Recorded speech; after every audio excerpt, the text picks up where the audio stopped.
नमस्कार दोस्तों, सभी का स्वागत है आपके अपने प्लेटफॉर्म माइंड मैप पर। चतुर्थ श्रेणी कर्मचारी इंडिया पॉलिटी जो आपके सिलेबस में है वो सिर्फ इतनी सी है, जहां पर लिखा हुआ है संविधान का परिचय, इंट्रोडक्शन ऑफ कॉन्स्टिट्यूशन और फिर आधारभूत लक्षण। भारतीय संविधान के आधारभूत लक्षण कौन कौन से हैं और संविधान का परिचय बताना है। तो यहां पर सिर्फ एक पॉइंट दिया गया, लेकिन इसमें संविधान का निर्माण कैसे हुआ वो सारी बातें होगी। जो प्रश्न पिछले सभी एग्जाम्स में, चाहे अधीनस्थ बोर्ड, आरपीएससी या अदर स्टेट एग्जाम में जो भी पूछे गए हैं, छोटे छोटे प्रश्न, चाहे कोई सा भी एग्जाम हो, वो सारे प्रश्न आपको बताऊंगा। और इस क्लास में से, 1 घंटे की इस क्लास में से सारे पांचों के पांचों प्रश्न इंडिया पॉलिटी के आपके हूबहू छप जाएंगे। जो पेपर में छपे हुए हैं वो मुझे दिख रहे हैं कि इस पीपीटी में से आ जाएंगे। चलिए स्टार्ट करें। उससे पहले आशीर्वाद ले लीजिए, अपने इस चैनल को जितने साथी जुड़े हुए हैं सब्सक्राइब कर लीजिए और अपने पड़ोसी का भी फोन लेकर सब्सक्राइब करवा दीजिए। मेरा आशीर्वाद सबके साथ है, ठीक है। बढ़िया पेपर होगा, शानदार पेपर होगा। हम स्टार्ट करें। 1 घंटे की क्लास होगी। ये नोट्स आप लोगों को 1 घंटे में मैं कराने वाला हूं।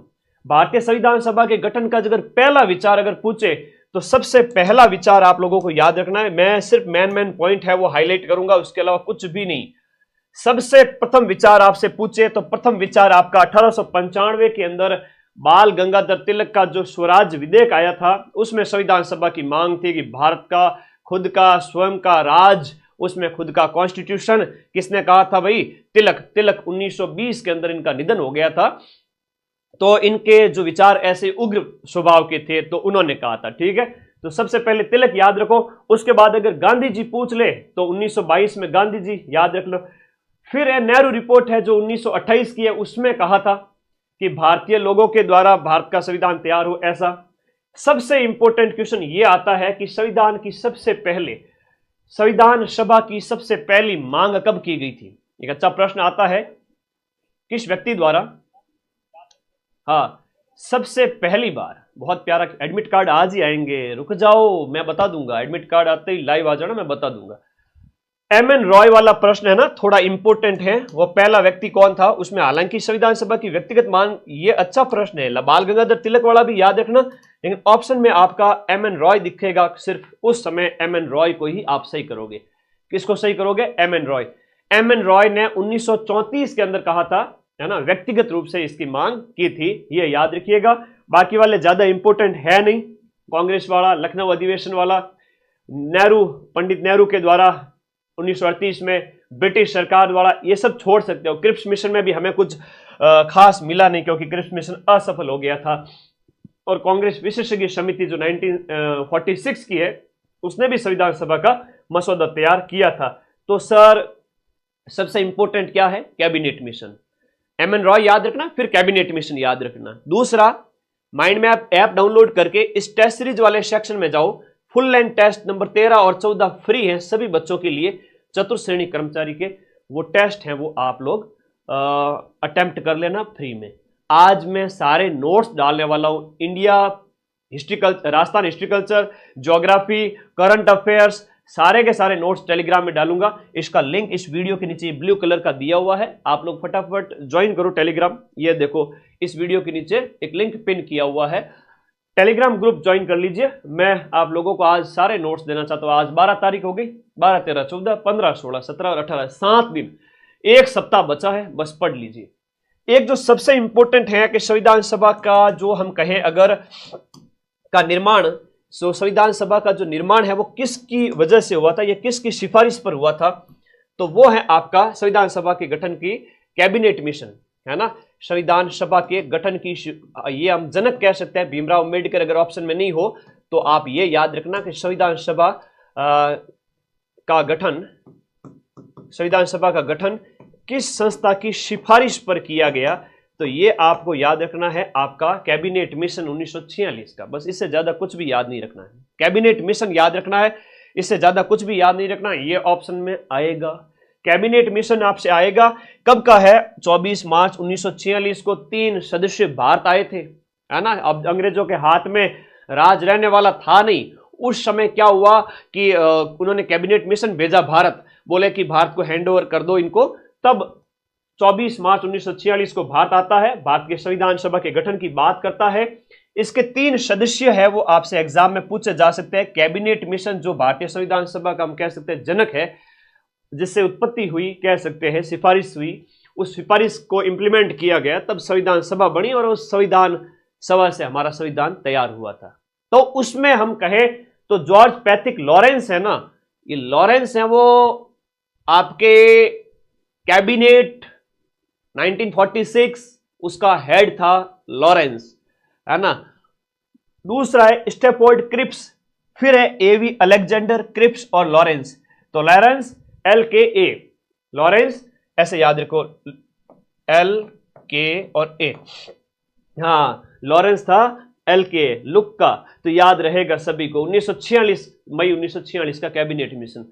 कैबिनेट मिशन के तहत मैं इस पूरी क्लास में से आपको 15-20 बार बोलूंगा, वापस बोलो वापस बोलो, तो आप लोग मेरे साथ साथ वापस बोलोगे, वही प्रश्न एग्जाम में आएंगे और तुम एग्जाम हॉल में बैठे बैठे मुझे याद करोगे, अरे गुरुजी की तो आवाज हमारे दिमाग में गूंज रही है ना, कि वो क्लास के अंदर सर ने कहा था प्रश्न आएगा, है ना, और ये प्रश्न आ गया। लो चलो अब देखो यहां पर सदस्य, सबसे पहले शुरुआत में संविधान सभा के कुल सदस्य कितने थे, यह प्रश्न भी एग्जाम में आता है। शुरुआत में संविधान सभा के कुल सदस्य कितने थे, 389। अब 389, 400 में 11 ही कम है, लेकिन इन 389 में तो ब्रिटिश भारत के जो क्षेत्र थे उसमें से 296 देसी रियासतों का पूछे तो देसी रियासतों के सदस्यों की संख्या 93 थी। देसी रियासतों की कितनी थी, 93। ब्रिटिश प्रांत थे, वहां से हो गए 11। इस प्रकार से ये आप लोगों को याद रखना है, ठीक है, ये आप लोगों को इस तरह से पूरा याद रखना है। अब मुख्य आयुक्त के जो क्षेत्र थे, जो सेंट्रल प्रोविंस क्षेत्र थे, उनमें हम बात करें केंद्रीय जो क्षेत्र है, अजमेर, मेरवाड़ा, ब्रिटिश बलूचिस्तान, कुर्ग और दिल्ली, ये 4 है वो आपका केंद्रीय क्षेत्र हुआ करते थे उस समय के। एक बहुत प्यारा प्रश्न जो पूछा जाता है, संविधान सभा का गठन तो किया गया और उसमें जो सदस्य भेजे जाते थे, सीटों का जो आवंटन किया गया था, संविधान सभा ही क्या थी। एक प्रश्न आता है, आजादी से पहले की संविधान सभा ही आजादी के बाद में क्या बन गई, भारत की, बोलो क्या बन गई, संसद बन गई। तो आज भी संसद के सदस्य लोकसभा के, राज्यसभा के, उनका इलेक्शन होता है कि नहीं होता है, हाँ गुरुजी हुआ है, चौकी बात है। तो उस समय संविधान सभा के सदस्यों का जब निर्वाचन किया गया था वो किस बेस पे हुआ था, तो संविधान सभा के सदस्यों का निर्वाचन है वो इस बेस पे हुआ था। वेरी इंपॉर्टेंट लिख दिया, मतलब प्रश्न परीक्षा में आ सकता है। जनसंख्या के अनुपात में प्रति 10 लाख, हर एक 10 लाख के क्षेत्र में परिसीमन नहीं होता है आज भी, तो परिसीमन किया जाता है इलेक्शन के टाइम में, है ना। तो उससे एक मेंबर है वो आपका MP है, वो इलेक्ट होकर के जाता है। तो वो 10 लाख पर एक मेंबर गया था, 10 लाख पर एक गया था संविधान सभा में। धार्मिक समूह की बात करें तो ब्रिटिश भारत की 296 सीटों में से 213 तो सामान्य थे, मुस्लिमों की सीटें हैं वो 79 थी और सिखों के 4 सीट थी। तो छोटा सा याद करना, लेकिन जो इंपॉर्टेंट है उसके ऊपर मैं बात करूंगा। यहां पर चुनाव की पद्धति क्या थी, देखो आनुपातिक प्रतिनिधित्व की एकल संक्रमणीय मत प्रणाली, है ना। ब्रिटिश प्रांतों की बात करें और ब्रिटिश प्रांत और चीफ कमिश्नरी जो क्षेत्र है उनके लिए एक तरह से ये अप्रत्यक्ष चुनाव आप कह सकते हो, वहां पर ये इस तरीके का चुनाव हुआ था, अप्रत्यक्ष चुनाव जैसे आप कह सकते हो, डायरेक्ट जनता के द्वारा वो था नहीं।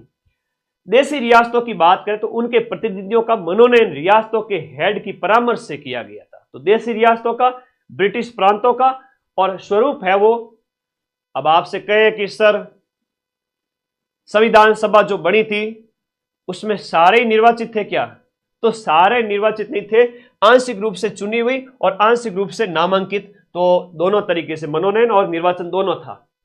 चुनाव जो आपके हुए थे संविधान सभा के लिए, पहला प्रश्न आता है संविधान सभा के जो चुनाव है वो कब होते हैं। संविधान सभा के लिए चुनाव सबसे पहले ध्यान रखना, बड़ा अच्छा प्रश्न है, वेरी इंपॉर्टेंट क्वेश्चन है। संविधान सभा के लिए प्रथम बार चुनाव आपका जुलाई 1946 के अंदर, जुलाई अगस्त 1946 में, जिसमें कांग्रेस सबसे बड़ा दल था।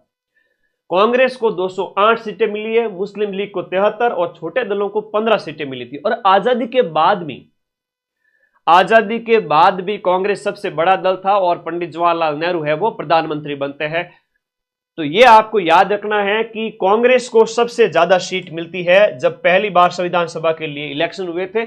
और देखो गांधी जी ने तो जब बात कही तो ये कहा था कि कांग्रेस तो देश को आजाद कराने के लिए बनाई गई संस्था थी, लेकिन इसको राजनीतिक दल बनाने के पक्ष में मैं तो नहीं हूं। लेकिन गांधी बाबा तो फिर उनका तो कह सकते हैं कि देवलोक गमन हो गया था देश की आजादी के साथ ही, तो ये ध्यान रखना है। तो कांग्रेस को सबसे ज्यादा सीट मिली है। इलेक्शन कब होते हैं? संविधान सभा के लिए इलेक्शन होते हैं 1946। अब आगे देखो पुनर्गठन कब होता है? वापस से पाकिस्तान के प्रतिनिधि नहीं रहे उस समय। एक प्रश्न ये है, जिन्ना ने कहा कि मैं नाती का बाड़ा है, मैं तो नानी के घर जाऊंगा, धको देर बारह काटो इन्हें। तो फिर जिन्ना को भेज दिया गया पाकिस्तान। जिन्ना अपने सदस्यों को लेकर पाकिस्तान चला गया। ठीक है भाई, चलो जा, है ना, यहां कौन सी कमी हो रही है, चले जाओ तुम।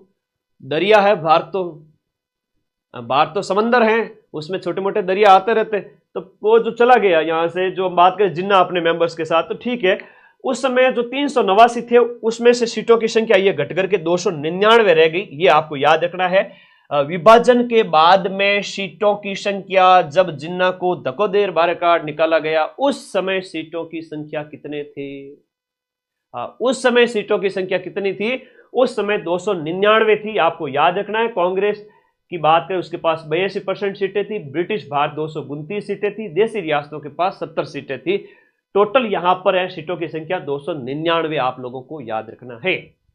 अब आगे बात करें अनुसूचित जाति कैटेगरी, ये नॉर्मली याद रख लीजिएगा, ये ज्यादा इंपॉर्टेंट नहीं है। ये है वेरी इंपॉर्टेंट क्वेश्चन। संविधान सभा के अंदर टोटल महिला सदस्यों की संख्या कितनी थी? फीमेल्स की संख्या हम बात करें टोटल 15 थी। कितनी थी? 5 × 3, 15 महिला सदस्य आपके संविधान सभा में बैठी थी। ठीक है, आया है प्रश्न, अभी पूछा था भाई, याद कर लो। अब कौन कौन सी थी वो तुमसे नहीं पूछेंगे, ठीक है, वो बड़े एग्जाम्स में पूछा जाता है, first grade, second grade, RS pre वगैरह। फोर्थ ग्रेड में पूछ लेंगे तो फिर उन एग्जाम की, है ना, तौहीन हो जाएगी, है ना, चिंता ही मत करो। उसमें आपका सरोजनी नायडू वगैरह ये हो गए। राजस्थान से कुल सदस्य है वो आपके 12 हुआ करते थे। तो संविधान सभा जो बनी थी उसमें राजस्थान से कितने गए थे? 12 सदस्य। और 12 में से एक जो आपका सेंट्रल प्रोविंस सेक्टर था अजमेर मेरवाड़ा, यहां से एक मेंबर था और बाकी देसी रियासतों से 11 लोग थे। अब यहां हम बात करें कि राजस्थान के सदस्यों की संख्या 12, ये आपको याद रखना। अब ये ध्यान रखिए, मुकुट बिहारी लाल भार्गव है वो आपके अजमेर मेरवाड़ा से। कौन थे? मुकुट बिहारी लाल भार्गव। ये मैं शॉर्ट में लिख रहा हूं, ये ध्यान रखना इसको। तो मुकुट बिहारी लाल भार्गव है वो एकमात्र सदस्य थे जो सेंट्रल प्रोविंस अजमेर मेरवाड़ा राजस्थान में एक ही था। तो राजस्थान से कितनी सीटें? 12। याद रहेगा? Okay. Madan sir rock star, ये रॉक स्टार क्या होता है बेटा? आ जाओ, पढ़ाई से मतलब रखो। पहला राजस्थानी हस्ताक्षर करता। अब ये कई बार प्रश्न आ जाता है। हाँ, सुपरस्टार रॉक स्टार मत बढ़ो। पहला राजस्थानी जिसने हस्ताक्षर किया था वो बलवंत सिंह मेहता थे उदयपुर के। उद्देश्य प्रस्ताव आपके पेपर में मैं फिर से बताऊंगा। आपके पेपर में ये प्रश्न आएगा।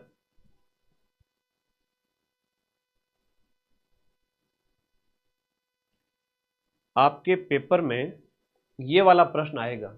कौन सा वाला आएगा?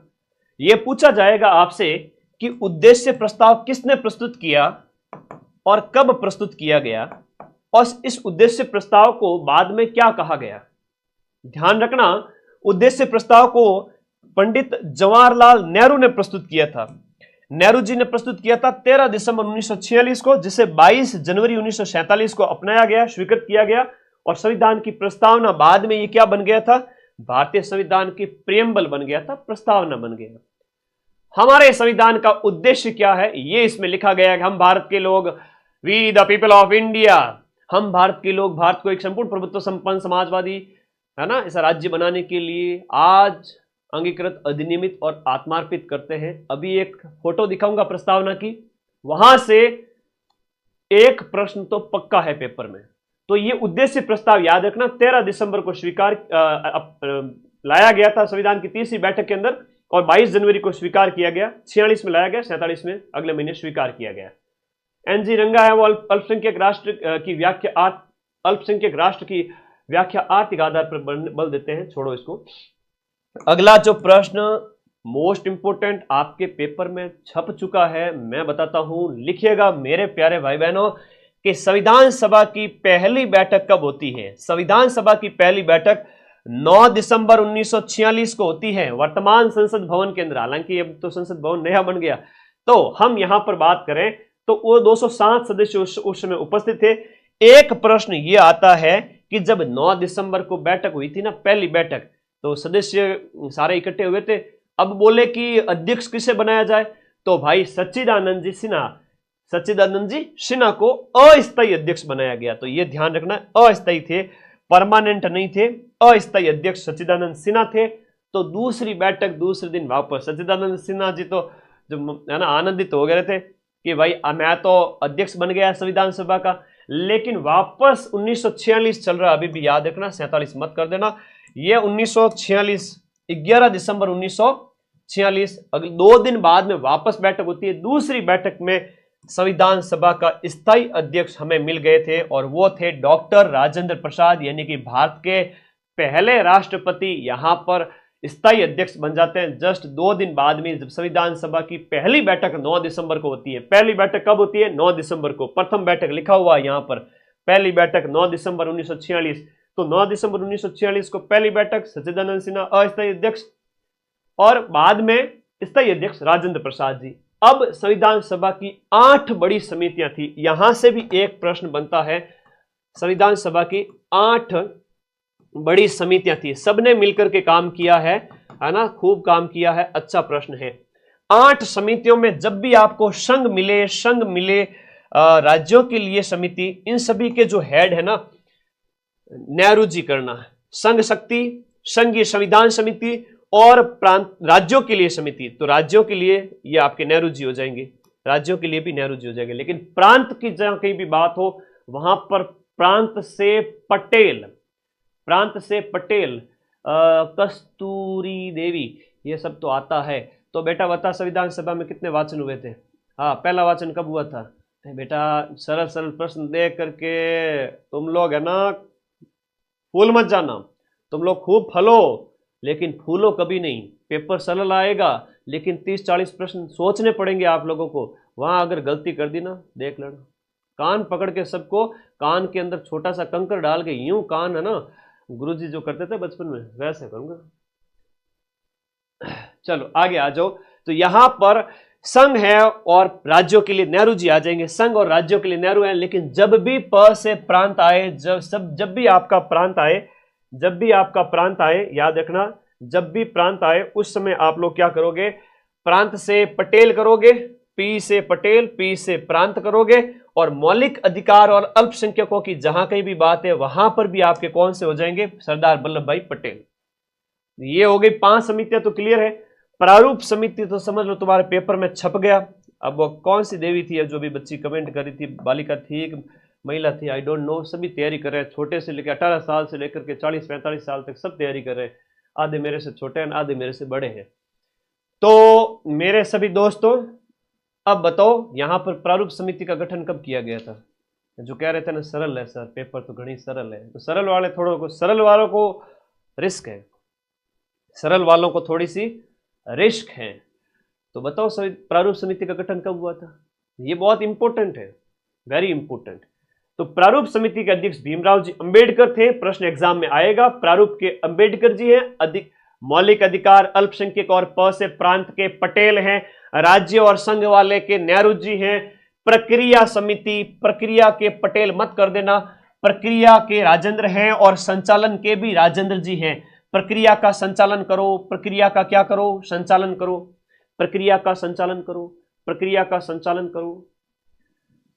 यह प्रश्न पटवारी के पेपर में पूछा था। कौन सा वाला सर?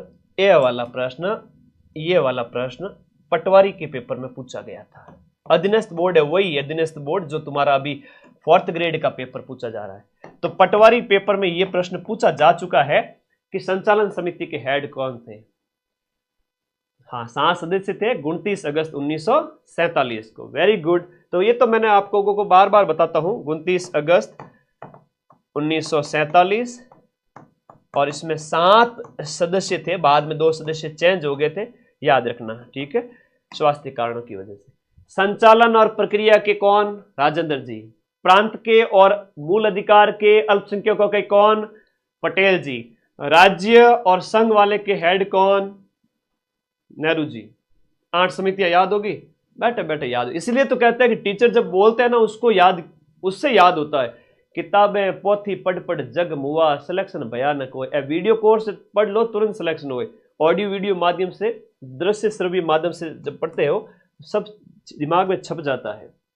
प्रारूप समिति 29 अगस्त 1947, 7 सदस्य थे, याद रख लेना। अभी जो बताया उसमें गोपाल स्वामी अय्यर, कृष्ण स्वामी अय्यर, के.एम. मुंशी, म से मोहम्मद हिदायतुल्लाह, फिर माधवराव बी.एल. मित्तल, कृष्णमाचार्य की जगह है, उनकी मृत्यु पर मनोनीत होते हैं।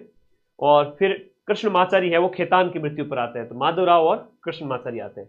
टोटल 7 सदस्य आप लोगों को याद रखना है, बहुत इंपॉर्टेंट है। अब यहां पर संविधान की हम प्रस्तुति की बात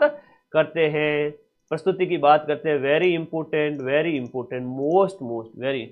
गुरु जी ना, इंडिया रामबाण अभी आने वाली 10 दिन में, थोड़ा माफी चाहता हूं, अभी 4th ग्रेड पर बात करेंगे, आने वाली है ना। आप थानेदार पेपर की अगर कोई तैयारी कर रहे हैं तो आने वाली किताब। प्रस्तुति है वो संविधान को राजपत्र में कब प्रकाशित किया गया था? देखो, हम बात करें 21 फरवरी 1948 को गजट में प्रकाशित होती है। हम बात करें जो है प्रस्तुति होती है, हमारे संविधान जो तैयार हो रहा था उनके संबंध में, नवंबर 1948 को संविधान सभा में इसे प्रस्तुत किया गया। प्रारूप जो तैयार किया गया था उसका बार बार वाचन किया जाता है। जो वाचन है वो आपका 3 बार किया गया। हर प्रावधान वाद विवाद के बाद ही पास किया गया। एक प्रावधान बिना वाद विवाद के हुआ था, वो सार्वभौमिक मताधिकार है, उस पर कोई वाद नहीं हुआ था। तो ये आपके प्रारूप समिति के बारे में था। अनुच्छेद ज्यादा नहीं पूछेंगे, जो पूछेंगे वो मैं बता दूंगा। संविधान का अंगीकरण, ये आपके 4th ग्रेड की 6 पारियों में से 4 पारी में पेपर में छप चुका है, याद रखिएगा। और मेरी जीवा पर मां सरस्वती का विराजमान है, और 4 पारी में आ गया तो फिर ये मत समझना कि मेरी अधीनस्थ बोर्ड के साथ कुछ है। मेरे अधीनस्थ बोर्ड के साथ अगर कोई सेटिंग है तो वो सब मेहनत की सेटिंग है, सारी मेहनत की, ठीक है। हो जाता है कई बार कह देते तो संविधान अंगीकरण है वो आपका कब? देखो, अंगीकरण करना, अपनाना एक ही बात है। अंगीकरण करना, अधिनियमित करना, आत्मार्पित करना, या इसे एक शब्द कहते हैं संविधान को अपनाया कब गया था?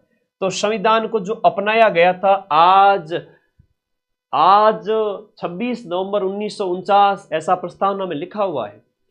26 नवंबर 1949, कहां 46 में संविधान सभा बनी थी।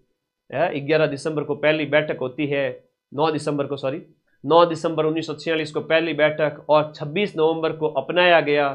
खूब टाइम लगा भाई, और फिर 26 जनवरी 1950 को लागू कर दिया गया। तो ये चीजें ध्यान रखनी, ये अपनाया गया था। लेकिन संविधान दिवस आप सभी को पता ही है, और इसकी थीम है हमारा संविधान हमारा स्वाभिमान। ये अभी पूछा गया है पटवारी के पेपर में, क्या है थीम? संविधान जो है, संविधान दिवस 2024 की थीम क्या है बताओ? ये प्रश्न भी एग्जाम में अभी पूछा गया था पटवारी के अंदर। संविधान दिवस, हमारा संविधान हमारा गौरव, संविधान दिवस 2024 26 नवंबर को मनाया गया। इसकी थीम है वो आपसे पूछी गई थी पटवारी की पेपर में, हमारा संविधान हमारा गौरव, हमारा संविधान हमारा स्वाभिमान। संविधान, हमारा संविधान हमारा स्वाभिमान, हमारा स्वाभिमान। ये क्या है कि मुझे याद आ जाते, वो क्वेश्चन में आपको लिखा देता, क्योंकि अभी ये थीम पूछी गई थी। तो 2015 से 26 नवंबर को हर साल किस रूप में मनाया जाता है? हाँ, 26 नवंबर 2015 से संविधान दिवस के रूप में। तो 15 से आप गिन लो, 16, 17, 18, 19, 20, 21, 22, 23, 24, तो 9 संविधान दिवस अभी तक हम मना चुके हैं। 9 संविधान दिवस मना चुके। तो 9वें संविधान दिवस की थीम ये थी, हमारा संविधान हमारा स्वाभिमान, क्योंकि सर से थे, थोड़ा मैच करके देखो। अंबेडकर जी को महात्मा गांधी की सलाह पर है वो केंद्रीय विधि मंत्री बनाया गया था। अधिनियमित करना आपको याद रहेगा। प्रारूप तैयार करने में 3 वर्ष का समय लगा। लागू करने की तिथि, भारत का संविधान है वो आपके पूर्णतः हम बात करें तो पूरी तरह से तो आपका 26 जनवरी 1950 को लागू होता है, लेकिन कई सारे प्रावधान ऐसे थे तो 26 नवंबर 1949 को जब हम बात करें कि संविधान को अधिनियमित कर दिया गया, आत्मार्पित किया गया, उस समय कई सारे प्रावधान है वो लगभग 10 से 15 के बीच में लागू कर दिए गए थे। तो ज्यादा टेंशन नहीं लेंगे। पूरी तरह से तो 26 जनवरी को ये अंतर आना चाहिए, है ना, संविधान अंतर आना चाहिए भाई, कई सारी चीजें हैं। अब एक प्रश्न बड़ा अच्छा पूछा जाता है, बार बार पूछा जाता है, मैं देख रहा हूं पीछे के पेपर्स के अंदर, इंपॉर्टेंट है कि जो हमारा जो राष्ट्रीय तिरंगा है, इस तिरंगे को 22 जुलाई 1947 को, 15 अगस्त से कुछ दिन पहले, 24 जनवरी 1950 को जब राष्ट्रगीत और राष्ट्रगान स्वीकार किए गए थे, इस दिन अंतिम बैठक हुई थी। अच्छे अच्छे प्रश्न है जो एग्जाम में सीधे सीधे आएंगे, है ना। क्या करण कह रहा है कि 6 पारी में 90% मिला दोगे, मैं 90% से ज्यादा मिलाऊंगा। 90% तक तो प्रश्न कठिन से पेपर होता है ना आरपीएससी का, उसमें मिलाता हूं। सेकंड ग्रेड हो गया, आरएस प्री हो गया, आपके पेपर में तो बस 2-4 क्वेश्चन का मैं नहीं कहूंगा, बाकी सारे मिला दूंगा, 120 में से 115 तक भी। तो 24 जनवरी को लास्ट बैठक होती है, उस दिन आपका राष्ट्रगीत क्या है, राष्ट्रगीत वंदे मातरम, और राष्ट्रगान कौन सा है, जन गण मन, जन गण मन, जन गण मन, रविंद्रनाथ जी टैगोर साहब।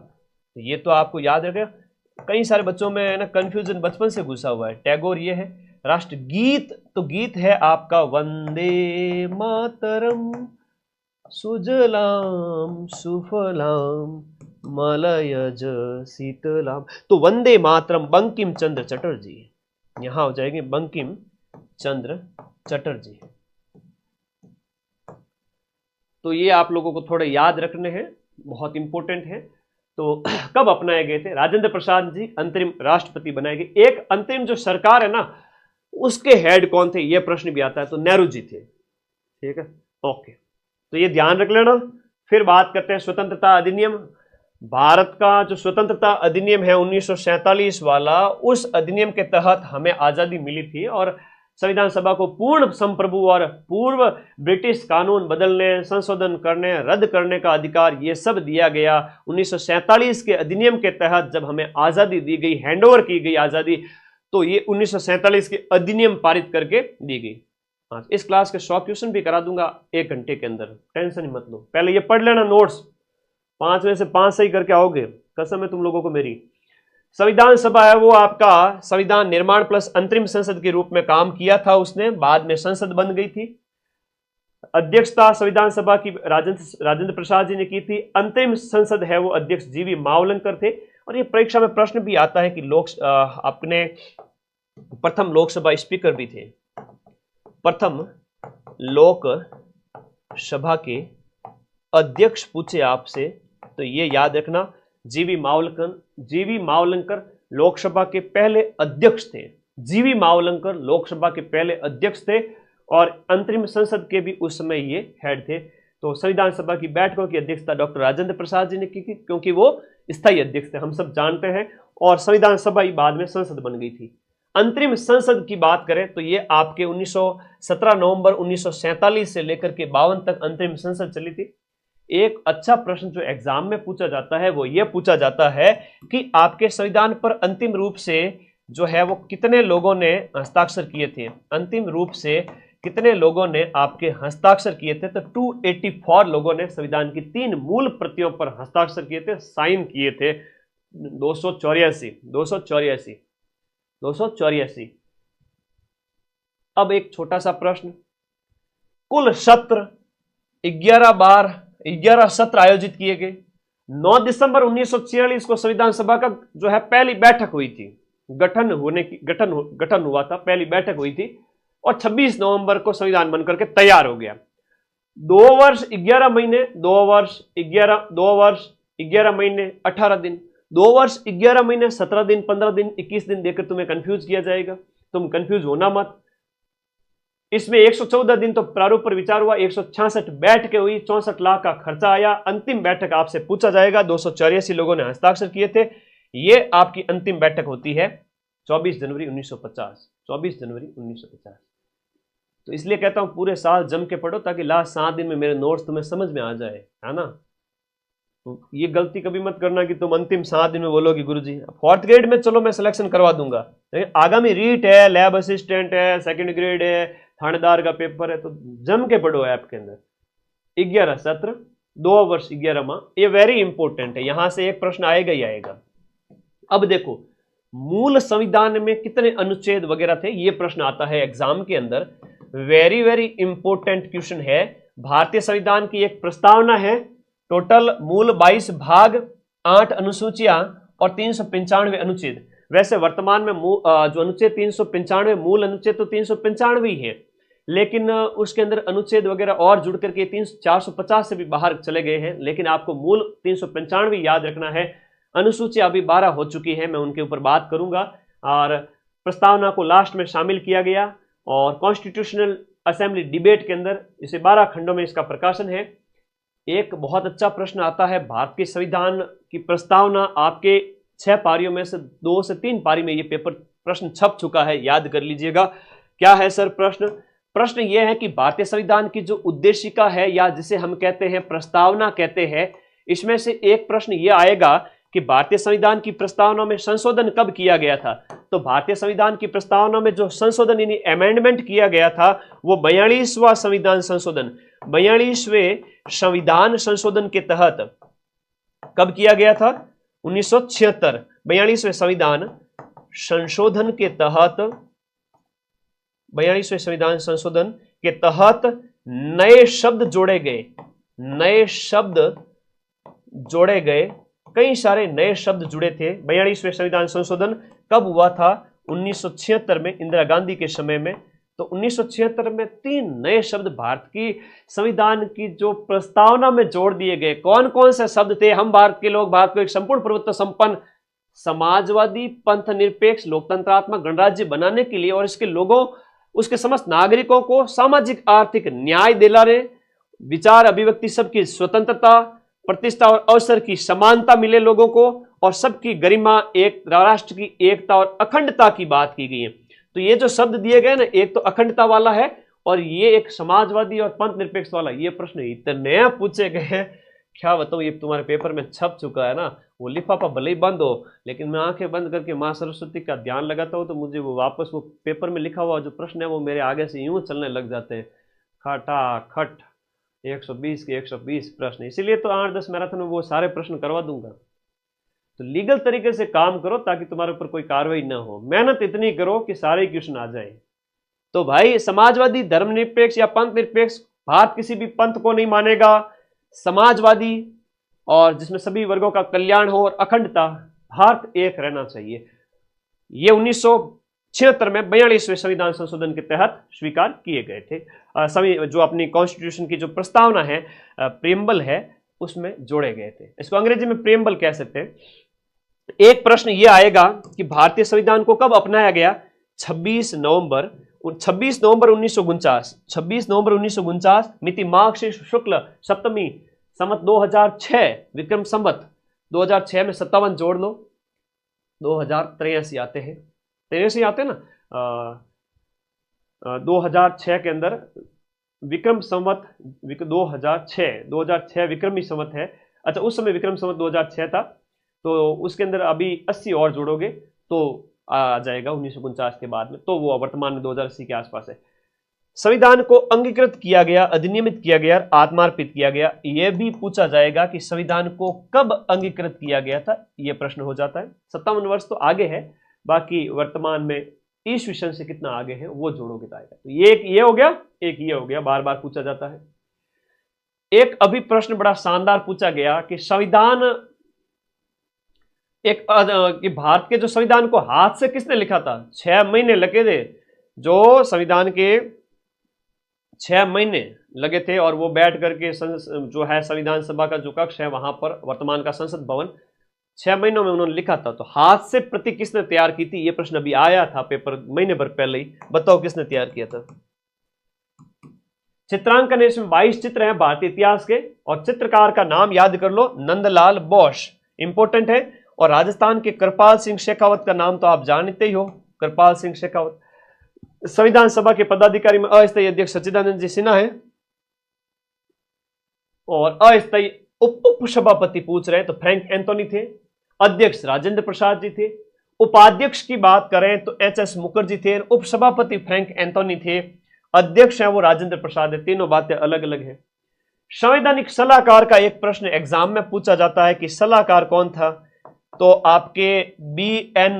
राव, बेनेगल नरसिंह राव, बेनेगल नरसिंह राव, एडमिट कार्ड में बता दूंगा, सब्र रखो। बी.एन. राव थे। सचिव वगैरह प्रवक्ता वगैरह छोड़ दीजिए। भारतीय संविधान की मूल हस्तलिखित प्रति या कॉपी किसने तैयार की थी? प्रेम से बोलो बांके बिहारी की, प्रेम से बोलो, जय माता दी, प्रेम से बोलो, प्रेम से बोलो, प्रेम से बोलो से याद हो जाएगा, प्रेम बिहारी जी ने हाथ से लिखा था, है ना। हाथ ऊपर उठा के बोलो, प्रेम से हाथ ऊपर उठा के बोलो, प्रेम बिहारी। तो प्रेम बिहारी नारायण रायजादा, भले 1-1 लाख की कोचिंग करके भी आ गए हो ना, उन बच्चों को भी ये क्वेश्चन पता नहीं है, ठीक है। ये मत समझना कि 4th ग्रेड समझ करके यूं, है ना, फ्लावर मत समझना है, फायर है ये। यूं मत समझना कि यूं हर कोई कर लेगा। कुछ कुछ प्रश्न ऐसे होंगे जो किसी ने अगर शिद्दत से पढ़ा है तो उसी को आएंगे। फैक्चुअल क्वेश्चन कंसेप्ट पढ़ने वालों को भी नहीं आते, भले कितना ही होशियार हो, ठीक है। तो ये अच्छा प्रश्न है। प्रेम बिहारी नारायण रायजादा, प्रेम से बोलो, हाथ ऊपर उठा के, हस्तलिखित कॉपी। क्लास में तो याद करवाता हूं, इसीलिए तो तुम लोग मेरे को प्यार करते हो, बाकी मेरी शक्ल कौन सी ऋतिक रोशन से मिलती है। आगे आ जाओ, भारतीय संविधान की विशेषताएं। मेरे प्यारे दोस्तों, अभी तक हमने भारतीय संविधान को देखा, अभी भी भारतीय संविधान की कई सारी बातें मुझे आपको बतानी है। एग्जाम में क्वेश्चन बाहर नहीं जाने देंगे। सिलेबस का जो सेकंड टॉपिक है आपका, वह यह है कि भारतीय संविधान की प्रमुख विशेषताएं क्या क्या है। मैं फटाफट बताऊंगा भारतीय संविधान की प्रमुख विशेषताएं क्या क्या है। भारतीय संविधान की विशेषताएं, ध्यान दीजिएगा कि विश्व का सबसे बड़ा और लिखित संविधान है। इतना बड़ा संविधान किसी ने तैयार नहीं किया जितना हमारे यहाँ।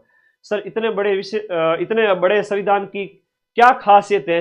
अरे भाई 395 तो मूल अनुच्छेद है, उसमें मूल 22 भाग और 12 अनुसूचियां। वर्तमान में हम बात करें 22 भाग है, 12 अनुसूचियां है और 5 परिशिष्ट वगैरह। तो इस तरह से अब संपूर्ण प्रभुत्व संपन्न है ना। आंतरिक मामलों में हम क्या है, सर्वोच्च है, इसलिए हम क्या है, संपूर्ण प्रभुत्व संपन्न है। लोकतंत्रात्मक गणराज्य है, जहां पर है वो आपका राष्ट्रपति है, वो गणतंत्र का हेड होता है, तो ये आपके बताया गया है। फिर हमारा संविधान है वो पंथ निरपेक्ष है, धर्म की मूल अधिकार में स्वतंत्रता दी गई है और प्रस्तावना में भी कहा गया है कि भारत एक पंथ निरपेक्ष राष्ट्र होगा। ये प्रस्तावना में भी कहा है। और मूल अधिकार जो आपके अनुच्छेद 25 में जो कहा गया है कि धर्म को मानने की स्वतंत्रता, 25, 26, 27, 28, 29, 30 अभी उनकी बात करेंगे। 25, 26, 27, 28 ये 4 है। ओके। संसदीय प्रणाली है हमारे देश, हम बात करें हमारे यहाँ पर संसदीय प्रणाली, जहाँ कार्यपालिका है वो व्यवस्थापिका के प्रति उत्तरदायी होती है, रेस्पॉन्सिबल होती है कार्यपालिका व्यवस्थापिका के प्रति। तो ये भी प्रश्न आता है। हमारे यहाँ पर एकात्मकता का भाव भी है और संघात्मकता का भाव है। केंद्र राज्य के अधिकार स्पष्ट है। आपातकाल में केंद्र एकरी नागरिकता, ये एकात्मकता की बात है। एकरी नागरिकता, आपातकाल में केंद्र का कंट्रोल और अखिल भारतीय सेवाएं, जैसे IAS IPS होते हैं तो कहीं भी लग सकते हैं ऑल ओवर इंडिया के अंदर, तो एक उसकी बात हो रही है, ठीक है। और एकात्मक भाव के साथ संघ का भाव भी है। संघ का मतलब जितने राज्य भी है, केंद्र भी है, सब मिलके काम करेंगे, तो आपके यूनियन का भाव भी है। और एकात्मकता जैसे अमेरिका में है कुछ कुछ भाव, वो भी है यहाँ पर। तो संघ और एकात्मक दोनों मिले जुले स्वभाव के हैं हमारे यहाँ पर शासन व्यवस्था। एकीकृत न्यायपालिका, न्यायपालिका है वो सर्वोच्च है। सर्वोच्च न्यायालय के फैसले सभी पर लागू होते हैं। वयस्क मताधिकार है कि लकड़ों के लाडे जो 18 साल से ऊपर हो चुके हैं उन सबको वोट डालने का अधिकार दिया हुआ है कॉन्स्टिट्यूशन के अंदर।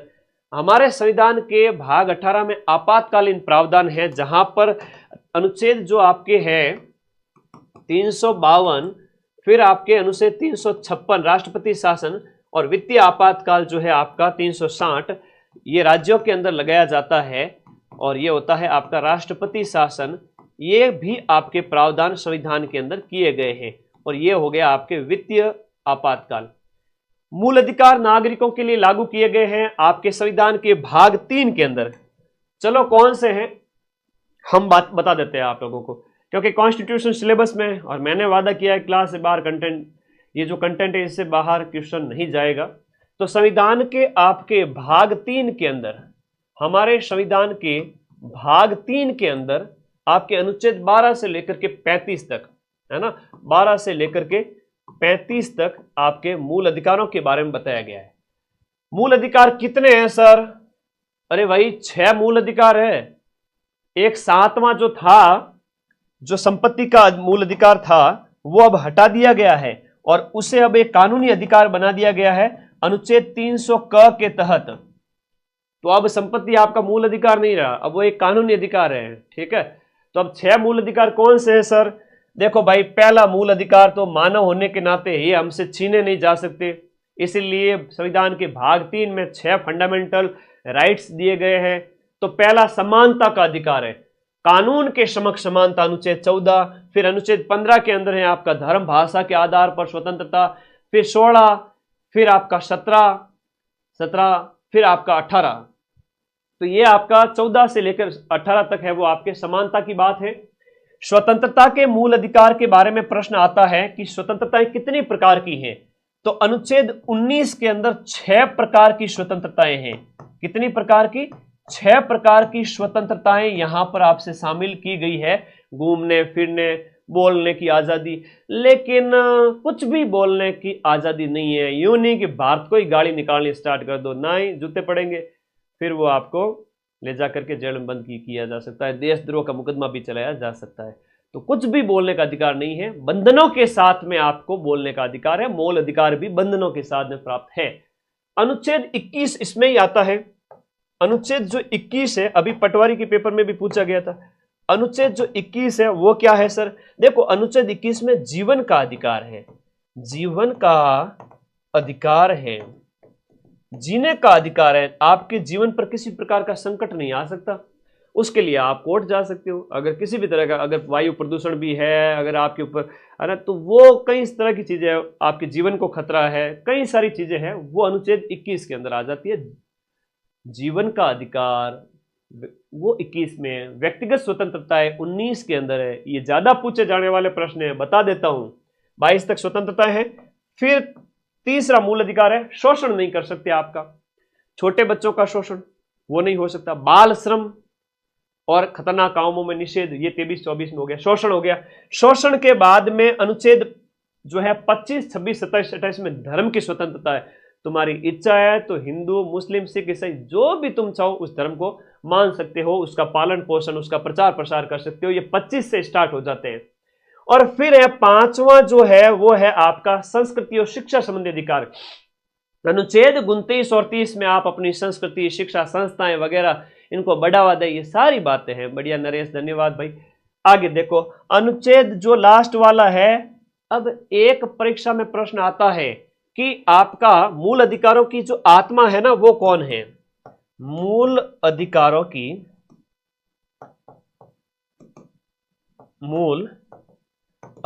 की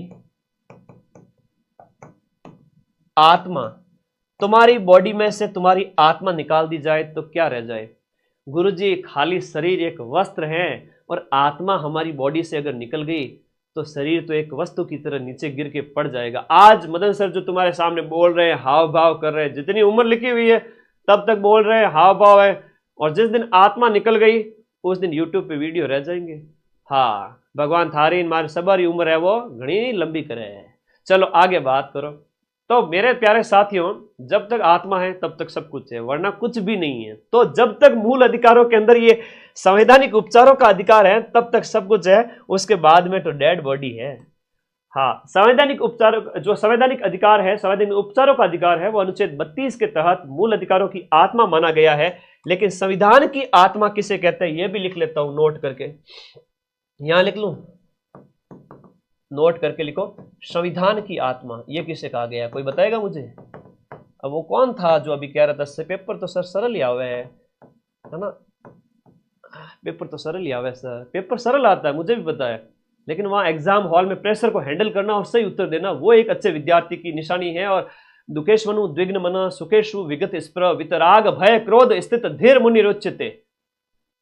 सुख और दुख, प्रेशर और नॉर्मल सिचुएशन में जो स्थिर बुद्धि वाला है वही सक्सेसफुल माना जाता है, वही जो स्थिर बुद्धि वाला है वो हमेशा विजेता बनता है। तो ये प्रस्तावना को कहा गया है, ये कहा गया है, अंबेडकर ने कहा था प्रस्तावना को। किसको कहा था? तो तुम लोग कैसा दिमाग रखोगे, जैसा गीता में कहा गया है वैसा। ये किसने कहा था? अंबेडकर ने, डॉक्टर भीमराव अंबेडकर जी ने कहा था। हाँ, तो मूल अधिकार 6 हो गए, और ये 6वां है वो आप इसके तहत आप सुप्रीम कोर्ट भी जा सकते हो, इसके तहत आप हाई कोर्ट भी जा सकते हो। 5 प्रकार की रिटें जारी की जाती है, याद हो जाएगा। तो हम कह रहे थे कि हमारे नागरिकों के लिए मूल अधिकार है वो कितने प्रकार के हैं? 6 प्रकार के मूल अधिकार हो जाते हैं, फंडामेंटल राइट्स। नीति निर्देशक तत्व जो प्रश्न आता है संविधान के भाग 4 के अनुच्छेद, संविधान के भाग 4 के अनुच्छेद की बात करें, अनुच्छेद 36 से लेकर के 51 तक है। अब इसमें अनुच्छेद जो 40 है ना वो ग्राम पंचायतों से संबंधित है, अनुच्छेद 51 है तो वो आपका अंतर्राष्ट्रीय संबंधों से संबंधित हो जाता है। ऐसे याद करना। नीति निर्देशक तत्व तो इंपॉर्टेंट है, एग्जाम में पूछे जाएंगे। मौलिक कर्तव्य एग्जाम में पूछे जाएंगे। नागरिकों के लिए संविधान के भाग इसी 4 के अंदर 4 क जोड़ा गया, और इसी भाग 4 क के तहत एक अनुच्छेद जोड़ा गया, और वो अनुच्छेद है वो आपका कौन सा हो जाता है? अनुच्छेद हो जाता है 51 क। तो अनुच्छेद 51 क के तहत नागरिकों के लिए कितने मूल कर्तव्य है? नागरिकों के लिए पहले 10 थे और बाद में 11 कर दिए गए। 11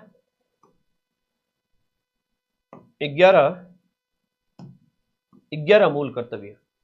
एक बात ध्यान देना कि 11 जो मूल कर्तव्य हैं जो एग्जाम में पूछे जाते हैं, ये आपके भारतीय संविधान के भाग 4 क में कब जोड़े गए थे मैं इसकी बात करूंगा। ये मूल कर्तव्य है सरदार स्वर्ण सिंह समिति की सिफारिश पर। लिखो इसको, आया है प्रश्न। सरदार स्वर्ण सिंह समिति की सिफारिश पर, और सरदार स्वर्ण सिंह समिति की सिफारिश पर 1976 के अंदर, 1976 वही 42वां कॉन्स्टिट्यूशनल अमेंडमेंट, उसके तहत इन्हें जोड़ा गया था। पहले तो ये 8 का कह रहे थे लेकिन बाद में 10 जोड़े गए, और फिर बाद में जो 11वां जोड़ा गया ना, 11वां मूल कर्तव्य जोड़ा गया 86वें संविधान संशोधन अधिनियम के तहत। 86वां संविधान, ये प्रश्न आया है परीक्षा में, 86वां संविधान संशोधन अधिनियम। और 86वां संविधान संशोधन अधिनियम कब लाया गया? अरे 2002 के अंदर, 2002 में। इसमें क्या कहा है सर? इसमें यह है कि हम माता पिता यदि संरक्षक हैं तो 6 से 14 वर्ष के बच्चों के लिए, 6 से 14 वर्ष के जो टिंगर है ना, उनको यहां पर शिक्षा दिलाओ। राइट टू एजुकेशन की अगर हम बात करें, मेरा पर्सनली बच्चों से बहुत जुड़ाव है। जहां मैंने एजुकेशन ली, आज भी जब भी 15 अगस्त या 26 जनवरी होती है तो मैं जा नहीं पाता हूँ, पिताजी को भेज देता हूँ, भाई को भेज देता हूँ। बच्चों के लिए विष्टान है, अच्छे अच्छे गिफ्ट्स है, उनके लिए जो ट्रॉफी वगैरह होती है ना, उस टाइप से सांस्कृतिक गतिविधियों में मेरी इच्छा बहुत होती है मैं उनसे मिल के आऊँ, बात करूँ। तो है ना, आवाज़ आ रही? तो ये बच्चों के लिए है, संविधान में भी सोचा गया है। ठीक है, तो बच्चे तो मन के सच्चे होते हैं, बच्चे तो मन के सच्चे होते हैं। आवाज़ सही आ रही है बेटा? ओके। तो ये प्रश्न कई बार एग्जाम में पूछा जाता है आपका। 1 है, 2, 3, 4, 5, 6, 7, 8, 9, 10 और 11वां। ABCD से भी याद रखोगे तो भी याद हो जाएगा। मौलिक कर्तव्य 51 क के तहत है 86वां संविधान संशोधन अधिनियम 2002, पेपर में छप गया है, समझ लो। आर्टिकल 21A भी है, बहुत बढ़िया। संविधान का अनुच्छेद 21A में भी है आपका, ये वाला देखने को मिल जाएगा, जो आपका 11वां वाला जो है ना, जो शिक्षा के अधिकार की बात कही गई है, शिक्षा के। ये प्रश्न बार बार आते हैं, तो अनुच्छेद 21A में भी आता है और मौलिक कर्तव्य में भी है, ये बातें आप लोग, समान नागरिक संहिता 44 में है, बिल्कुल सही है। अंतर्राष्ट्रीय संबंध है वो आपके 51 के अंदर है। बताओ पर्यावरण संरक्षण के संबंध में प्रावधान किस में, बताओ पर्यावरण के बारे में किस नीति निर्देशक तत्व में बताया गया है? 3-4 ही है, वेरी इंपॉर्टेंट है। हाँ, तो ये सरदार स्वर्ण सिंह समिति की सिफारिश पर 1976 के अंदर 42वें संविधान संशोधन के तहत मौलिक कर्तव्य जोड़े गए थे, जो मूल रूप से तो 10 थे, और बाद में जो है आपका जो 11वां जो मौलिक कर्तव्य जोड़ा गया वो 2002 में 86वें संविधान संशोधन अधिनियम के तहत जोड़ा गया था। अब आपको याद रखना है कि हम बात करें थी, हाँ, इसकी नीति निर्देशक तत्वों के अंदर 2-3 बता देता हूं। एक तो अनुच्छेद 40 है, अनुच्छेद 40 है, एक आपका अनुच्छेद 44 है, एक आपका अनुच्छेद 48 है, एक अनुच्छेद 51 है। हम इनकी बात करते हैं थोड़ा सा। 40 के अंदर ग्राम पंचायतों के बारे में ये प्रश्न ज्यादा आता है, थोड़ा सा ग्राम पंचायतों के बारे में। ये है आपका नागरिक संहिता के बारे में, समान नागरिक संहिता के बारे में, और ये 48 है वो आपके पर्यावरण की रक्षा के बारे में। 4 ही बता रहा हूं, बाकी बताने को तो मैं 10 बता दूं, 100 बता दूं। अरे 100 क्या, मतलब 100 पेज में पढ़ा दूं। और लेकिन क्या होता है, कंटेंट कम से कम में ज्यादा क्वेश्चन मिल जाए तो आउटपुट है वो ज्यादा प्राप्त होता है। बच्चा कहता है कि वाह सर आपने पढ़ाया था, मजा आ गया, ध्यान रखिएगा। और अनुच्छेद 51 के अंदर है वो आपके अंतर्राष्ट्रीय संबंधों की बात। मैं भी इस बात को मानता हूं कि कम पढ़ाकर ज्यादा क्वेश्चन मिला दूं, तभी मैं अपनी शेखी बगारूं कि मैंने ज्यादा क्वेश्चन मिला है। बाकी दुनिया भर का पढ़ा के वो अच्छी बात नहीं है, उसमें से तो प्रूफ आते ही आते हैं। लेकिन अभी कम पढ़ा, 4th ग्रेड जैसे पेपर में कम पढ़ाकर सारे मिलाएंगे। तो मेरे भाई ये याद रख लेना, अंतर्राष्ट्रीय संबंध, ग्राम पंचायत, नागरिक संहिता, पर्यावरण, मूल कर्तव्य है भाग 4 क में है। मूल डीपीएसपी जो नीति निर्देशक तत्व है भाग 4 में है, और ये 4 क में है। और हम बात करें अपना मूल अधिकार किस में हो जाते हैं? मूल अधिकार अपने भाग 3 में हो जाते हैं। इससे ज्यादा कुछ नहीं आएगा, आ ही नहीं सकता। चैनल को सब्सक्राइब कर दो जितने साथी जुड़े हुए। आज मैंने बड़ी क्लास का प्लान कर रखा है, बहुत सारी, आज और कल में, चिंता मत करो। ये अच्छे प्रश्न है जो एग्जाम में पूछे जाएंगे, ये भी इंपॉर्टेंट है। सारा बता दिया, पीछे कुछ नहीं छोड़ा है, अब इससे बाहर कुछ नहीं है। अल्पसंख्यकों के लिए, विश्व शांति के लिए संपूर्ण शासन व्यवस्था के 2 ढांचे हैं। तो संघवाद की बात यहां पर कही गई है, केंद्र और राज्य की बात। ये भारतीय संविधान की विशेषता है। भारतीय संविधान की अनुसूचियों में आपको ज्यादा टेंशन नहीं लेनी है। अनुसूचियों की अगर मैं बात करूं, भारतीय संविधान की अनुसूचियों में पहली अनुसूची में संघ और भारत के बारे में है। अभी मैं एक फोटो के माध्यम से सारा समझाऊंगा। दूसरी के अंदर ज्यादा इंपॉर्टेंट नहीं है, तीसरा भी इंपॉर्टेंट नहीं है। चौथी है वो राज्यसभा में सीटों का आवंटन है। 5वीं अनुसूची, अनुसूचित जाति जनजाति के लिए 5 उंगली जब मिलती है तब हम कहते हैं ना संगठन में शक्ति है। तो अनुसूचित जाति जनजाति के कल्याण की बात भाग जो अनुसूची शेड्यूल है भारतीय संविधान की, उस 5वीं में ये मोस्ट इंपोर्टेंट है। भारतीय संविधान की जो 7वीं अनुसूची है, परीक्षा में प्रश्न आता है। देखो जो जो प्रश्न आएंगे वो मैं तुम्हें बता दूंगा। तो 3 अनुसूची है भारतीय संविधान की। 7वीं अनुसूची के अंदर जो 3 सूचियां दी गई है, संघ सूची, संघ शक्ति के विषय, संघ के विषय, राज्यों के विषय, और समवर्ती सूची जिसमें स्टेट और संसद दोनों कानून बना सकते हैं। 8वीं अनुसूची मोस्ट इंपोर्टेंट है, वेरी इंपोर्टेंट है। 8वीं अनुसूची के अंदर भारतीय जो वर्तमान में 22 भाषाएं हैं, वर्तमान में 22 भाषाएं इसमें शामिल की गई हैं। तो जो भारतीय भाषाएं हैं वो आपके पहले मूल रूप से 14 थी और अब 22 हो गई है, 8 और बढ़ गई है, वो 8वीं अनुसूची के तहत है। 7वीं 8वीं इंपोर्टेंट है। 10वीं जिसमें दल बदल लेते हैं, कोई भी नेता एक पार्टी से दूसरी पार्टी में चला गया। 11वीं और 12वीं इंपोर्टेंट है। 11वीं पंचायतों से संबंधित है, 12वीं नगर पालिकाओं से संबंधित है। इससे ज्यादा इसमें कुछ विषय याद, मतलब ज्यादा याद नहीं रखना है। गांव के विषय आपके 29 और 18 है, वो आपके 9 कम हो गए। शहरों के अंदर थोड़ा सा इसका याद रखिए, है ना। अब संघ सूची के अंदर वर्तमान में 98 विषय है, राज्य सूची में 59 है और समवर्ती में 52 है। अवशिष्ट शक्ति एक आता है कि आपकी ये संसद के पास होती है ना, अवशिष्ट शक्तियों का संसद के पास। 8वीं अनुसूची में कई सारी भाषाएं हैं, ये आपको याद नहीं करनी है। ये जो अभी मैंने बताया था वो आपको ये याद करना यहां पर, है ना। हाँ जी, ये देखिएगा यहां पर अब देखो, भारतीय संविधान की जो अनुसूची है थोड़ी पढ़ लेना, मैं जो जो इंपॉर्टेंट करूं वही पढ़ना, बाकी मत पढ़ना। संघ के बारे में प्रथम अनुसूची में है, फिर आप देखोगे 5वीं अनुसूची कई बार पूछ ली जाती है, अनुसूचित जाति जनजाति। 7वीं अनुसूची थोड़ा सा याद रखना, जो शक्तियों का बंटवारा है। 8वीं अनुसूची में भाषाएं हैं। 9वीं और 10वीं, जो 9वीं है वो आपकी, 9वीं छोड़ दीजिए, 10वीं दल बदल, 11वीं और 12वीं। 11वीं ग्रामीण निकायों से संबंधित है और 12वीं नगर निकायों से संबंधित है। ये आपको याद रखना है, थोड़ा थोड़ा देख लेना, बाकी ज्यादा टेंशन नहीं लेनी, अंदर की चीजें नहीं पढ़नी ज्यादा। संविधान के स्रोत बहुत इंपॉर्टेंट है, मैं बता देता हूं कि हमने अमेरिका के कॉन्स्टिट्यूशन से मूल अधिकार अपनाए हैं, न्यायपालिका अपनाई है, और न्यायपालिका सर्वोच्च है, उसके लिए वो संसद के द्वारा बनाए गए कानून की जांच भी करती है, उसे न्यायिक पुनरावलोकन कहते हैं। तो मूल अधिकार वाला प्रश्न कई बार पूछ लेते हैं कि मूल अधिकार हमने कहां से लिया है, और या स्वतंत्र न्यायपालिका कहां ली है, इनमें भी ये ज्यादा पूछा जाता है मूल अधिकार।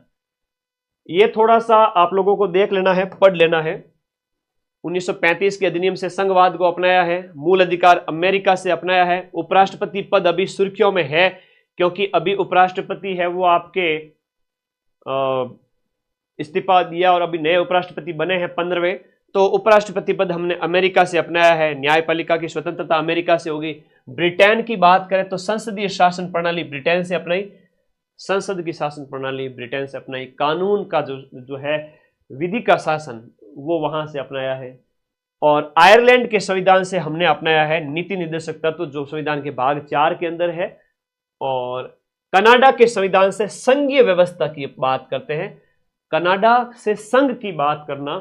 और उसके बाद आपातकाल की बात करना तो आपके जर्मनी, फ्रांस की बात करें तो गणतंत्र, और प्रस्तावना के अंदर हम स्वतंत्रता, समानता और भाईचारे की बात करते हैं, ये हो गया।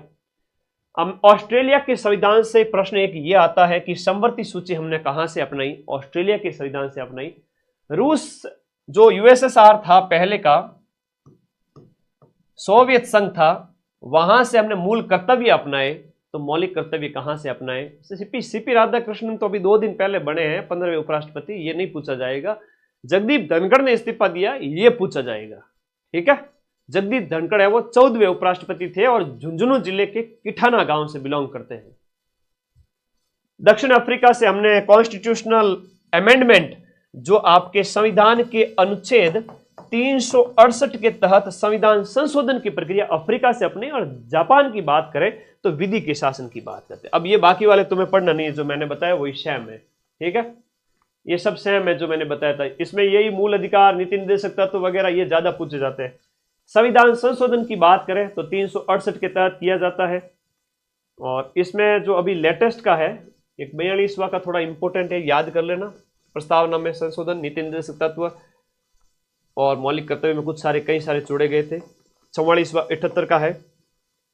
106वां संविधान संशोधन अधिनियम लेटेस्ट है, महिलाओं के लिए 1/3 आरक्षण से संबंधित है, याद रख लेना। और फिर ये 100 के पार वाले भी करा देता हूं थोड़े से। 100वां है वो भारत बांग्लादेश सीमा से संबंधित था। 101वां है वो जीएसटी से संबंधित था। और 106वां है वो महिलाओं के लिए 1/3 आरक्षण लोकसभा, राज्य विधानसभा में। अनुच्छेद नहीं याद करना, नहीं याद करना, ठीक है, ओके, आगे आ जाओ। खत्म, टाटा बाय बाय। आज की क्लास में इतना ही था। वापस से बता देता हूं कि संविधान का अगर आपसे भाग पूछ लेवे, भाग 1 में तो संघ के बारे में है, भाग 2 में नागरिकता के बारे में है, भाग 2 में नागरिकता के बारे में है, हाँ, भाग 2 में नागरिकता के बारे में है। और उसके बाद में भाग 3 में मूल अधिकार है, जो अनुच्छेद 12 से 35 है। भाग 4 में नीति निर्देशक तत्व है, जो अनुच्छेद 36 से 51 तक है। और भाग 4(1) में है, जो अनुच्छेद 51(1) के अंदर है, वो आपके मौलिक कर्तव्य हैं। फिर आपके संघ आ जाता है, कार्यपालिका, संसद, राष्ट्रपति, 52 से लेकर 151 तक। और फिर भाग 6 है, उसमें स्टेट आ जाते हैं। तो अनुच्छेद 152 से 237 तक स्टेट की जो है आपकी राज्यपाल, उच्च न्यायालय, कार्यपालिका सब चलती है। लेकिन सेंट्रल की बात करें तो 52 से लेकर 151 टोटल 100 अनुच्छेद यहाँ हो जाते हैं। और यहाँ लगभग 80-90 अनुच्छेद इसमें हो जाते हैं। भाग 8 के अंदर केंद्र शासित प्रदेश है। भाग 9 में पंचायतें हैं। भाग 9(1) के अंदर आपकी कौन सी हो जाती है? नगर पालिकाएं हो जाती हैं, ठीक है। भाग 10 में अनुसूचित जाति, छोड़िए, ये बाकी ज़्यादा इंपॉर्टेंट है नहीं, ठीक है। आपातकालीन प्रावधान यहाँ पर हो गया, ठीक है। 10, 11, 12, 13, 14, 15, 16, 15 के अंदर यहाँ पर चुनाव हो गया, 16 के अंदर आपातकालीन प्रावधान हो गया, 15, 16, 17, 18 के अंदर, भाग 18 के अंदर। तो ये अनुच्छेद का एक शॉर्ट ढांचा है। ये अनुच्छेद जो 20 संविधान का जो भाग 20 है उसमें संविधान संशोधन दिया गया है। पूरा संविधान ये है, ये पूरा संविधान है। ये पूरे एकदम बढ़िया, एकदम शानदार जो है क्लास हुई अपनी अच्छी। मुझे इस बात की खुशी है, 1 घंटे की। धन्यवाद, tata bye bye. PDF Telegram group में दे रहा हूँ, बाकी बातों से कुछ होना जाना है नहीं। अभी तो 15-20 बार और लाइव आऊँगा एग्जाम तक, शॉर्ट से, यूट्यूब वीडियो से। 1 घंटे में सब कुछ करा दिया। देखो ज़्यादा याद क्या क्या रखोगे वो मैंने बता देता हूँ एक बार आप लोगों को। चैनल को सब्सक्राइब जरूर करके रखना है ना, ताकि पता चले तुम्हें। देखो इधर ध्यान देना, सबसे पहले बाल गंगाधर तिलक, फिर एम एन रॉय के द्वारा संविधान सभा का प्रस्ताव। उसके बाद में जो है कैबिनेट मिशन की बात करेंगे, जिसके तहत संविधान बनता है। टेलीग्राम ग्रुप चले जाओ, लिंक नीचे दिया हुआ है, पीडीएफ डाल रहा हूँ। कैबिनेट मिशन के सदस्यों के बारे में याद रख लेना। चुनाव कैसे होता है, 10 लाख की जनसंख्या पर होता है, और आज़ादी के बाद में 299 सदस्य रह गए थे, ठीक है। उद्देश्य प्रस्ताव नेहरू का याद रखना, पहली बैठक याद रखना, अस्थायी अध्यक्ष याद रखना, 8 बड़ी समितियों के हेड के नाम याद रखना। उसके बाद में ज़्यादा इम्पोर्टेंट है तो ये अंगीकृत कब किया गया संविधान, वो भी याद कर लेना। उसके बाद में संविधान की अंतिम बैठक, ये आपके 24 जनवरी 1950, क्या क्या अपनाया गया था, सारी चीज़ें, कितने सत्र हुए, कितनी बैठक हुई, मूल रूप से संविधान में क्या क्या था, और ये प्रस्तावना वेरी इंपॉर्टेंट है।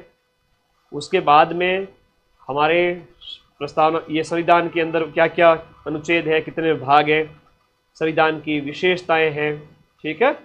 और ये मूल अधिकार याद कर लेना। फिर नीति निर्देशक तत्व, मौलिक कर्तव्य, भाग 4 क के अंदर, और भाग 4 में नीति निर्देशक तत्व। 7वीं अनुसूची में शक्तियों का बंटवारा क्या है, शक्ति विभाजन। बोलो मेरे साथ साथ, अपने आप याद होगा, याद होना पड़ेगा।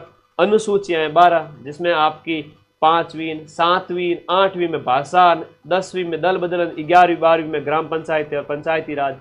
संविधान के स्रोत याद कर लेना, जिसमें मूल अधिकार मोस्ट है, ठीक है, मूल अधिकार, नीति निर्देशक तत्व वगैरह। और इसके अलावा बात करूं तो मैं समवर्ती सूची है, आपातकाल वगैरह, और संविधान संशोधन और मूल कर्तव्य। अब ये जो रसिया से याद रहेगा ना सभी को, धन्यवाद। और ये पूरा ही संविधान बता दिया यहाँ पे। अब पीछे कुछ बचा है तो बता दो, ऐसी क्लास तुम्हें यूट्यूब पे कहीं मिलेगी नहीं। अपने इस चैनल को सब्सक्राइब करके जुड़ जाओ, सारी क्लासें लगा दूंगा, पॉलिटी क्या, हिंदी क्या, कंप्यूटर क्या। रुको, प्लान लीक नहीं करूंगा, बहुत जल्दी मिलता हूँ। थैंक यू सभी का, बहुत बहुत धन्यवाद। अभी एक बार 2 मिनट बात कर लेता हूँ, वैसे भी 1 घंटा हो चुका है टाइम। आप सभी साथी, दिन में भी 3500 से ज़्यादा बच्चे लाइव आए, उसके लिए धन्यवाद, थैंक यू। और कोई डाउट है तो बता दो, 2 मिनट बात कर लेता हूँ तुम लोगों से। वैसे भी वो गांव कब आ रहा है, हमारे गांव से एक बालक है, मेरे को मैसेज कर रहा है, मैं गांव नहीं गया। मेरे पिताजी गांव में, पिताजी ने खूब मेहनत की हम लोगों के लिए, हमें पढ़ाया लिखाया। एजुकेशन का महत्व मैं समझता हूँ। मेरे पिताजी किसान हैं, इवन आज तक भी खेती का काम करते हैं, आज तक भी, अभी भी करते हैं। लेकिन वो मैंने वो प्रेशर पूरा ही घटा दिया। मैंने कहा अब आप मेहनत मत करो, आप आराम करो। तो खूब मेहनत की खेती किसानी पिछले 50 साल से। मैं जानता हूँ एक किसान मध्यम वर्ग का जो बच्चा है, उसके लिए सरकारी नौकरी की कितनी इंपॉर्टेंस होती है। वो अगर नौकरी में लग गया तो पूरा परिवार सुखी होगा। 55,000-54,000 पोस्ट के पीछे अगर बात करें, हर एक परिवार में 5-7 मेंबर की बात करें तो 2.5-3 लाख लोग सुखी होंगे। मैं अगर थोड़ी सी भी मेहनत कर लूँ आपके लिए, बाकी तो आपकी मेहनत है, मैं तो क्या ही क्रेडिट लूँ। लेकिन मैं वो दिन जानता हूँ, वो दुख भरे दिन, वो मेहनत के दिन, माँ बाप कैसे मेहनत करते हैं। मैंने इस चीज़ को बहुत नज़दीक से देखा है ना। शौहरत की धूप में जलूंगा नहीं, भरोसा रखो, अभी तो मैं बहुत लंबा चलूंगा। इसीलिए कि कोचिंग इंडस्ट्री के अंदर टेलीग्राम ग्रुप में, टेलीग्राम में नंबर 1 हो चुका है माइंड मैप, आपको पता है, सिर्फ और सिर्फ 1 साल के अंदर। और पूरे राजस्थान की 10 से 20 साल पुरानी कोचिंग संस्थान को पीछे छोड़ के सिर्फ 1 साल में टेलीग्राम ग्रुप नंबर 1 हो चुका है। और यूट्यूब पे अगले साल नंबर 1 हो जाऊंगा, चिंता ही मत करो। ये सब आप लोगों का प्यार है कि आप सही कंटेंट जहाँ मिलता है, जहाँ से क्वेश्चन मिलते हैं, आपको भरोसा हो चुका है, देसी घी में और डालडा में अंतर आपको पता चल चुका है, तो जीवन में सक्सेस हो ही जाओगे। आपको धोखा कहीं मतलब लग जाए कि यहाँ हो सकता है कि यहाँ किस तरीके से कोर्स है, वो आपका निर्णय होना चाहिए कहाँ कोर्स ज्वाइन करना है, कहाँ नहीं करना है, कहाँ पढ़ना है, कहाँ नहीं पढ़ना है। मैं हकीकत के बारे में बताता हूँ, जब भी आप लोग निर्णय करें पढ़ने का, तो ये सोचें क्या सही है क्या गलत है, कहाँ पढ़ना चाहिए कहाँ नहीं पढ़ना चाहिए, ये सारी चीज़ें आपके ऊपर डिपेंड है। तो इसी वजह से माइंड मैप अब 7 लाख का हो रहा है भाई, 1 साल के अंदर अंदर। इतने सारे बच्चे किसी भी यूट्यूब चैनल पर आज तक नहीं जुड़े इतने फास्ट। तो ये सब माँ सरस्वती की ब्लेसिंग्स हैं, बाकी मैं तो एक छोटा सा प्राणी हूँ, है ना। ठीक है, एडमिट कार्ड अभी आ जाएंगे। ठीक है, एडमिट कार्ड अभी आ जाएंगे। मैं भी आप लोगों के बीच में से ही हूँ, आप जैसा ही हूँ, किसान का बेटा हूँ। ठीक है, ज़मीन से उठा हुआ हूँ, कोई मुझे बचपन से ही मुंह में सोने का चम्मच नहीं मिला। जो भी किया आप लोगों के प्यार से, आप लोगों की बदौलत किया। तो दिन में थोड़ा सा आप 2 मिनट बात कर लेता हूँ लास्ट, फिर विदा लेता हूँ। बहुत सारी क्लासेस तैयार करनी है अभी तो मुझे, अभी हमारे पास खूब टाइम है। 7 दिन मतलब साल भर जितनी मेहनत कर सकते हैं। आ जाओ आ जाओ। कितने नंबर पर सिलेक्शन आ रहा है? सिलेक्शन छोड़ो, ज़्यादा नेगेटिव नहीं करना है, बस करवा देंगे। अभी तो सिलेक्शन की बात, अभी तो 7 दिन पड़े हैं। चलो धन्यवाद। और कोई डाउट है तो पूछ लो, वीडियो के नीचे कमेंट कर देना आप लोग क्या कहना चाहते हो। बाकी बेफिक्र रहो, तुम्हारा भाई तुम्हारे साथ है अभी तक तो। ठीक है, थैंक यू।